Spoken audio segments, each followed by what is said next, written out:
Hey guys, welcome back. It is your favorite Gimp with a Limp, and I'm here with just a quick what the hell video going, what's up with this? And I really hope this does not end up becoming a trend on Kickstarter because I'm like blindsided by this. Like, what the hell are you guys thinking doing this? It just a horribly bad idea whole way around. So here's what it was. We've got this game here, Kingdom Come Deliverance, the board game. Cool. I love Kingdom Come Deliverance, the video game. Really great game.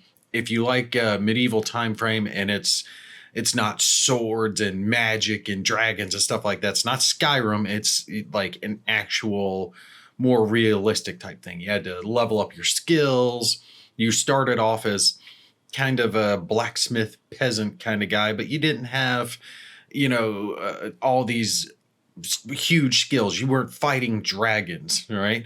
One bandit with a battle hammer or mace could just wallop the hell out of you because you weren't that good. You were starting off with clothes and rags and a dagger, and you had to work your way up. And I love playing this game. I turned myself into a knight where I had full coat of armor and padded armor and my own horse that I was riding around, and taught myself how to use a bow. And in that game, you didn't have the little reticle. You actually had to kind of target it based off like sighting in, and I got really good at that, and I could pick off the enemy with it. It was just a fun game. You really need to treat yourself and try Kingdom Come Deliverance. You can get it on sale multiple times a year on Steam or Epic or Xbox, whatever you're into, you can get it. But I'll stop talking about that. They had the board game here that they had on GameFound, think Kickstarter, and it was going to be a solo to 4-player game, RPG type game, and it just looked really good. And you had to level up your stats and grow your skills, but there was an app planned for it, right? They call it the Invisible app, free download. And the cool idea with that is it could have expansions, right? So you had the physical components of the game, but the storyline, you could just download extra storyline and keep playing the game and have new scenarios. That's a great idea. That's one of the bonuses of having an app-based game. You can, move things around, You don't have to release a physical component that people have to spend another $100 on to get more game. You could release a digital component that people have to spend $5 on, and they've got all these extra scenarios. Really cool, like that. And you see here, plenty of people talked about the game because it really, really, really did look good. They had a multitude of pledges. I'm trying to see if I can show. Okay. You can see here where you had different, basically, characters you could start off as. Novice, Commoner, Inquisitor, Watchman. I kind of like the idea of maybe being a Watchman in the game. Different markers with it, different types of die that could affect your skills. So your agility, your speech, or your charisma. In that game, you didn't always try to fight your way out of things. Sometimes you could talk your way out of things if you had leveled that up and gotten good in that. Your perception, your strength, and then some standard die used, I'm guessing, for multitude of different things. A handful of, actually look more than a handful of these little tiles to put together different areas that you would travel to, buttload of tokens that represent things. And this actually kind of looked cool because I was thinking they could do more stuff, right? Because they weren't having a whole buttload of minis into the game. I've kind of almost hit the point now where I'm minied out. There are so many games that just give you this bucket of minis, but they charge $5 billion for it, and then you end up using barely any of them.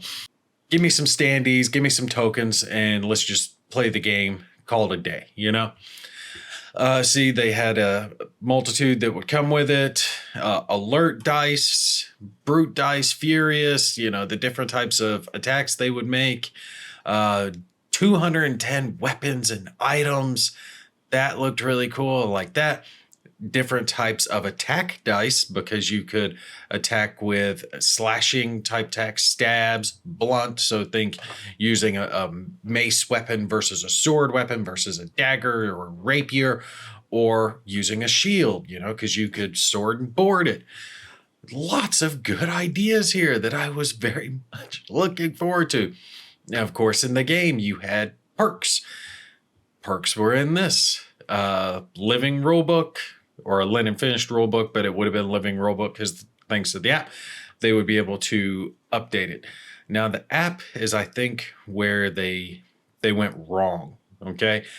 It says quick and easy. The world evolves on its own as you play. Upkeep done for you thanks to our smart NPC story. No need to browse a 1,000-page rulebook or book. We got it a single click. Audio narration already included. No need for third-party app. Just sit back and listen. And I think that right there, that portion, that might have been their killer. Because everything else, okay, we're good with. I think all the other stuff besides that voice narration could be done. Maybe not the book itself in there. It just depends. But plenty of other games have had an app. Stars of Akios, first one that pops into my mind that has an app, and that game has done all sorts of well here recently. See, it shows that it does come with a campaign, unique chapters, and again, the fully voice narrated story and all dialogues. I think they went over the top. I think this was a let's promise the world, and oops, we can't promise the world. That's we're hitting up against a wall here. Different levels of pledges came with different amounts of stuff. Extra packs, extra this, that, and the other. But the cost of it actually really wasn't wholly bad. You could get the base game, I think, for $89, so $90. You could get in on the ground floor, and then you could add extra expansions, miniatures, if you wanted to do that. Me, I would have skipped the minis because at this point, like I said, I'm minied out. I'd like having the minis. If I have a choice, I'd prefer the minis. But if I can save money, I will absolutely save the money and not get the minis. But explore a real life location, and you see how you're exploring. The app's telling you what's going on, what type of things are encountering there. And see, I don't think that any of this is the problem, because we've had plenty of other games that have done well at the pledge levels that they've had here using apps. Been perfectly fine. You've seen it with Descent. You've seen it, I think Tainted Grail did the same. What was that game? Destinies I covered recently. Had an app that covered everything. And that game sold for like $30 and it excelled. Kicked ass. Love that game. I reviewed it, and I don't cover a whole lot of RPG type stuff on this channel. Absolutely love that game. Definitely well worth checking out. And they did another Kickstarter, a different era, different genre. Just go check it out. I covered it before. It's the one based in Louisiana and all that type stuff. So all this is good, right? Just kind of scrolling through quickly, but it shows you that there's really nothing different here that we haven't seen before in other games, with the exception of the fact that they wanted to do all of it fully voice narrated, which I think was their reach too far. Now, let's go to the very latest update that came out. The campaign is shutting down. None of you will be charged. So let's read this crap out. Dear backers, the campaign will be shut down soon. None of you will be charged anything. You don't need to worry. Your money stays with you. It may come as a sudden surprise for many of you, but with a heavy heart, we announce that this update will be the last one. Boardcubator is shutting down. Why is this happening? Because we're morons. There's more than just one reason that led to the cancellation of this campaign. First and foremost, we need to acknowledge that even though the funding goal has been met, and I forgot to point that out, funding goal, they were up to $320,000 out of their $100,000 goal. We have seen plenty of Kickstarters fund in the few hundred. This is high funding. They did well Okay. This was not bad by any means. If they just dropped the app for now, just didn't even worry about the app and just made the game and they made a booklet, because they would, to have fully voice narrated and all the app stuff and the story, you would have to have all of that jotted down. So if they just said the hell with the app and made the booklet, they could have made this game right there. They'd have the funding for it. Just call it a day. So let's get back to this crap. Let's see. Yeah, there's more than one reason. It does not. We need to acknowledge that even though the funding goal has been met, it does not meet the realistic costs of the project. Bluntly speaking, we did not have the confidence to showcase the real goal of 1.5 million euros, which would be around 10,000 backers, in a crowdfunding world where funded in XY minutes is a regular highlight. Or who gives a shit? Have confidence in your game. Your game looked good. You more than funded, and you more than funded in the amount needed to produce the game. Maybe not the app, but the game, abso-friggin-lutely. Plenty of games released that have just a notebook with it that has your story in it. You could have done that and just been good. This is somebody behind the scenes severely dropping the ball, overreaching, going full Star Citizen with this, and destroying what would have been a good project. Now, yeah, having an app kind of play it out for you, but that would be cool. But at that point, are we really still a board game? Or are we just a video game where I have to move the pieces? You know, there's only so much I need. I don't need the app to read it out to me. And I think that's really where they're kind of killing themselves, is voice actors alone, the cost to hire them and have them read out all these scripts in a way that's going to sound good would cost them a fortune. That would easily drive the cost up of this. So when they put in voice narration as one of the, yes, this is what we're going to have, then what do you expect but to fail? And it will, if you need this to fund, put your goal somewhere close to that. What are you doing? 100,000, you hit over 3 times what you say your goal is, but your goal isn't anywhere near that. It was less than 1/10 of what they say their realistic costs were.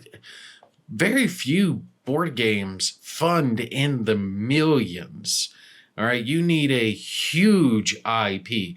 We're talking something like Gloomhaven, Frosthaven. They funded in severe amounts, but you don't get many that fund at that level, even with a very well-known, popular IP behind it.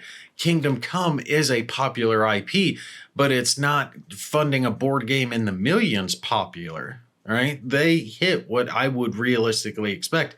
And I could have seen them hitting maybe 400,000 or so at the time of completion if they hadn't canceled it. The game has proven to be a real step forward in how board games can be perceived, with a full voice-over narrative, adaptive sound design, and true RPG living and breathing world with AI-driven NPCs. In light of all these grand innovations, we failed at properly communicating them via the campaign. The only tangible thing was the reviews, which frankly surprised us because they were all overly positive and they understood what the game is about. Even people who aren't fans of app-dripping games stated their case. This game is something else, something new on the horizon. However, not everyone has hours on hand to watch content about a specific game, which is understandable. After the first week of the campaign, we realized what are the main problematic pillars and fixed them right away. Nevertheless, even with these improvements and strong support from the GameFound team, we're not even close to achieving the backer numbers with which we could safely promise to create a game of the quality we think it deserves. Even though this means an end to BoardCubator, what a stupid ass name, BoardCubator Studios, The light at the end of the tunnel is still visible. We'll do our best to make this project come alive because we believe it would be a shame to throw away 3 years of hard work and dedication. It's not just Kingdom Come Deliverance, it's a whole platform that can expand into multiple worlds. We believe that apps have a place in the board gaming world if they are done right. Just imagine a future where you'd be able to experience board games you love on a frequent basis with new curated content of the utmost quality in just one click without any ecological or shipping problems tied to it. No, no, no, no, no, no, no, no, no, no, no. You don't get to come in here claiming ecological or shipping problems now. This stuff, we're on the decline. I talk to publishers. I talk to designers. They deal with this crap all the time. And the shipping costs now, yes, they're still high. I'm not saying they're not, but we're on a downward swing. We're not on the upward swing. We're not at the peak anymore. Things are settling way back down. COVID's eased all up. That whole crap, you're on the back end of that now. Okay, you don't get to claim peak time frame, and this is the reason why. You can't pull any of that crap. Sorry, I'm not buying that. This is your eyes were bigger than your stomach and you bit off more than you could chew. This one really does not sit well with me. I don't like people lying to their backers and coming in with a goal, a very small goal of what you really want. I mean, that's what I'm saying. They weren't even 10 times greater, right? Like they're 100,000 times 10 is a million. It was 1.5 million they wanted, right? It's like 15 times higher than what you originally said you needed is what you need. Are you out of your mind? What the hell do you think you're doing? And realistically, this game doesn't need that much. They spent too much on the app. They spent way too much on the app. Guarantee you, they spent way too much on the app. They banked way too hard on that. The game itself needs to be solid, right? That box, what's in that box needs to be solid. That app needs to accentuate the box. It doesn't need to make or break the box. There are other games out there that have done well using some apps. Mansions of Madness, the second edition. My wife and I had a lovely time playing that game. The app accentuated the experience, right? I do, if I remember correctly on that one, you had to use the app, I do believe. But it really did accentuate, and it wasn't so costly as to make it to where they couldn't make the game. Now, that one was made by Fantasy Flight Games, so it was a bigger company, had a little money in the pot, so they could back something like that. I won't get into X-Wing, which is now out of Fantasy Flight's hands, and they've dropped the ball with it. But I want to see apps become part of board gaming. I'm all about it. I'm one of those that supports the idea of app-driven games and having them involved with it. But I think what they did here is they made their whole goal, whole everything. My plan was that app. The app was going to be everything. And I think they tried to kind of recreate the game into the app itself. And it didn't need to be that. It didn't need to be that severe, right? Especially the voice acting. I can deal without that.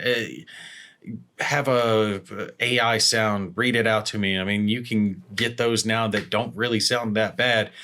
Save yourself the cost on the narration. But whatever they were doing, that app costs them the game, because you just do not have this type of funding, right? Thousands of backers and hundreds of thousands, and not be able to produce this. We're not talking about super high standees, and to be quite frankly honest, the tiles looked rather thin. The only thing that was embossed, was recessed, was the player boards themselves. You don't have the book, right? You don't have a big scenario booklet because you were supposedly putting it in the app. Tokens, dice, cards, that's it, right? And I know what this stuff costs. You had a handful of minis at most in the base game itself. So your costs were way within budget. You could easily produce this game. You would, and God, I'm just frustrated. Because like I said, I love Kingdom Come Deliverance, and I would have loved to have seen this game come to it. The videos I saw on it looked excellent. They really were going somewhere with this. They were doing well with it. And to see it be bungled because of how hard they pushed on that app just kind of, it sticks in my craw. This is a sad one. I hope that it does come back around. But to be honest with you, I think this is going to hurt them on being able to actually produce that game. I think that Kingdom Come Deliverance would be better off going to someone else and trying to have this game produced. I don't know if they would lose the mechanics and everything looked good. I don't want them to lose that. But I would not have faith if it was the same people, right? If it was the very same people trying to relaunch it later on GameFound or Kickstarter or whatever they try to do, I would not have faith that they would properly spend the funds and not waste them on high-minded ideals that could be reached maybe a little later on or toned down to fit a more narrow scope that's plausible versus let's shoot for the pie in the sky and oh shit, we're out of money. And then we end up with a, hey, you got to pay us more if you want your game type scenario. Speaking of which, the Everrain's still never going to show up. Still haven't got that. Yeah, go figure. That one sucks. Can't believe that. It's sitting down and, well, hey, maybe the hurricane tore it up. We'll never know. I've been getting chewed up by that here recently. Anyway, let me stop ranting. I think board game designers, publishers need to take this as a warning story that don't shoot too hard. Don't shoot too high, right? Be realistic. Have a well thought out, laid out plan and be ready to present it and be ready to go with it. And sure as hell, don't say your goal is 15 times lower than what you really need. If we were in the ballpark, let's say they needed 200,000, but they said 100,000 so they could say, hey, fund it in 10 minutes. I wouldn't like it, but I could accept it. It's still lying. But for this, to say that they thought they were going to get 1.5 million, but put a goal of 100,000 just so they could say they funded quickly, they're liars. That's it. You flat out lied, and you lied in a business sense. You lied to the people who were supporting you, who were pledging you money. You told them, I can produce this game if you give me $100,000. That is fraud. That is 100% fraud. Do that in the business world. Go out and tell some investor, I can double your money if you give me X amount. And, what? You can't do that. Or I can build this house for X amount of money. Well, no, it's actually 15 times more, but you'll just have to cover that different. Who the hell do they think they are to pull that? I'm sorry. Like I said, I'm ranting on this because it's mind-boggling. And not only for it to be mind-boggling, but for them to put it out as the update. Yeah, this is what we expected, but we didn't hit that. We lied to you because we wanted to be able to, say we did it quickly. No one's going to trust you again because you're a lying prick. Sorry, bro. You're done. No wonder your company's gone now because people figured out you're full of shit. Anyway, put your thoughts down below. Let me know if you'd like to see Kingdom Come Deliverance in different hands. It definitely looked good. I liked it. I would have liked to have gotten it in my hands one day, but evidently a bunch of a-holes got it first and they destroyed it. It's sad. All right, but that's going to be it for me on this one. You guys take care. I'll catch you in the next one.